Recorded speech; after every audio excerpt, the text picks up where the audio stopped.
குரங்கு கையில் ஆட்சியை கொடுத்தா, குரங்கு கையில் பூமாலையை கொடுத்தா என்ன ஆகும்? குட்டி பிசாசுங்க கையில் ஆட்சியை கொடுத்தா என்ன ஆகும்? அதுதான் இன்னைக்கு தமிழ்நாட்டில் ஆயிட்டு இருக்கு. தமிழ்நாடு அரசு போக்குவரத்து கழகங்களில் அப்படி இருந்த அந்த வாசகத்தில் தமிழ்நாடை தூக்கிட்டாங்க. இந்து ஆதி திராவிடர், இந்து வன்னியர், இந்து செட்டியார், இந்து நாடார் அப்படின்னு இருந்த ஜாதி சான்றிதழில் இந்துங்கிறத தூக்கிட்டாங்க. ஏன்னா தமிழ்நாடை எதுக்கு தூக்குனாங்கன்னா, இவங்க இந்த ஆட்சியாளர்கள் தமிழ்நாட்டுக்காரங்க கிடையாது, அவங்க எங்கிருந்தோ வந்தவங்க. அதனால தமிழ்நாடை தூக்கிட்டாங்க. சரி, அப்போ இந்து ஆதி திராவிடர், இந்து செட்டியார், இந்து வன்னியர் அப்படிங்கிற அந்த ஜாதியை அதில் இந்துங்கிற பேரை ஏன் தூக்கணும்? அது என்ன, இவங்க என்ன எங்கே ஒப்பந்தம் வச்சுக்கிட்டாங்க, யாரோட சேர்ந்துக்கிட்டாங்க? அதான் உதயநிதி சொன்னார், நான் இப்போ கிறிஸ்தவர் ஆகிட்டேன் அப்படின்னுட்டு. அதனாலயா இது என்ன இது?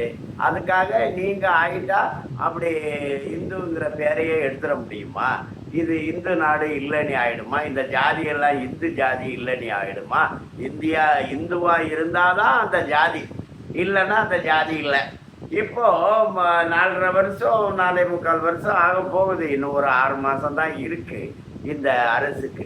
5 வருஷம் தானே. அப்போ இந்த 4.5 வருஷமும் உட்கார்ந்து முழுசாக சாப்பிட்ருக்காங்க.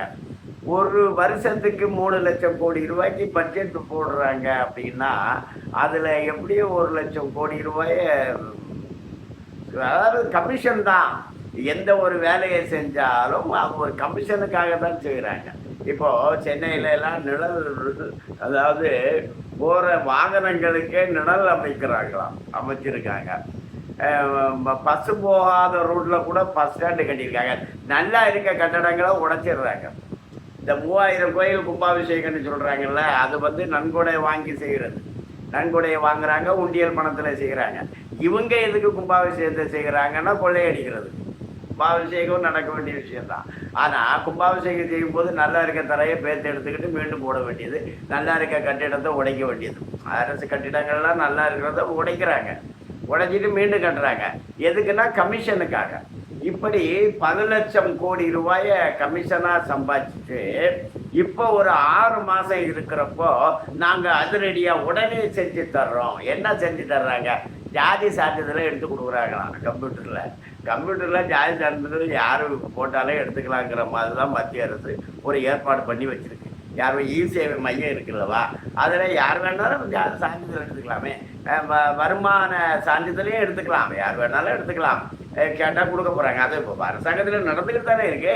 இப்போ அதை முதலமைச்சர் நேரில் வர, மக்களோட முதலமைச்சர், மக்களோட நான், தமிழகம் ஒன்றா சேருவோம் இப்படின்னு எதையாவது ஒன்று பதத்திக்கிட்டு 200 கோடி ரூபாயை செலவு பண்ணுறாங்க. எதை விளம்பரத்துக்காக. அதை முதலமைச்சர் நேரில் வர்றாரு, சர்டிஃபிகேட்டை எடுத்து கொடுக்குறாரு. ஏன் கார்பரேஷன் ஆஃபீஸில் எடுத்து கொடுத்தா அது செல்லாதா? அங்கே தான் எடுத்து கொடுத்துட்டு தானே இருக்காங்க. அது வழக்கமாக நடக்கிற ஒரு வேலை தான். அந்த வேலையை கையில் தூக்கிக்கிட்டு 2 டைபிஸ்ட்டை கூப்பிட்டுக்கிட்டு 2 லேப்டாப்பை எடுத்துக்கிட்டு முதலமைச்சர் போகிறார்.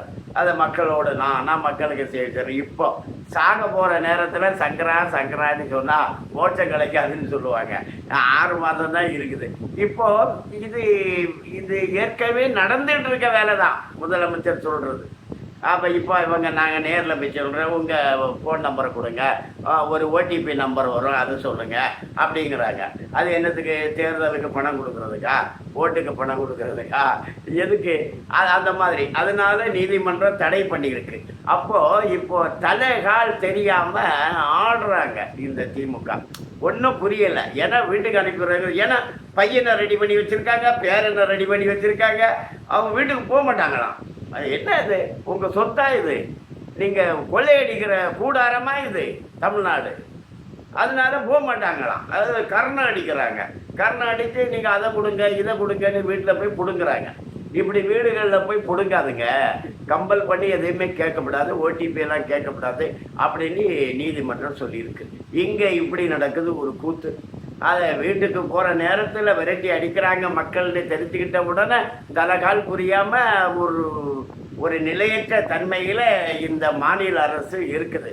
ஆனால் மத்தியில் அந்த எதிர்க்கட்சிகள் என்ன பண்ணுறாங்கன்னா, நாடாளுமன்றத்தை நடத்த விடாமல் அந்த செந்தூர் தாக்குதல் இருக்கு இல்லையா, பாகிஸ்தானில் பயங்கரவாதிகளை தாக்குதல் பண்ணது எப்படி பண்ணீங்க, எந்த ஆயுதத்தை பயன்படுத்துனீங்க அப்படின்னு கேட்குறாங்க. யாருக்காக கேட்குறாங்க? அமெரிக்காவுக்காக, சீனாவுக்காக. ஏன்னா அமெரிக்க ஆயுதத்தையும் சீன ஆயுதத்தையும் முறியடிக்கக்கூடிய வகையில் இந்திய ஏவுகணைகள் பாகிஸ்தானில் போய் விழுந்துச்சு, தாக்குதல் நடத்திடுச்சு, தடுக்க முடியலை.